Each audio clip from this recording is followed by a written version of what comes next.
Tepat, dalam kondisi tertentu ya. Sebagai contoh, kalau kita mengkaji perdebatan antara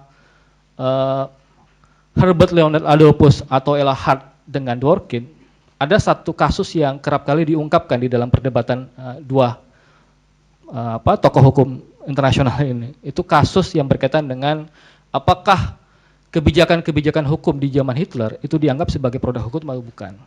Atau kalau kita tarik apa yang dicontohkan oleh Dworkin di dalam perdebatan itu, misalnya kasus antara Henningsen versus Bloomfield atau Riggs versus Palmer, di mana orang menganggap bahwa aturan-aturan hukum tetap dianggap sebagai aturan hukum, kendati pun yang membuat aturan hukum itu adalah sebuah rejim yang masuk dalam kategori rejim yang otoriter misalnya.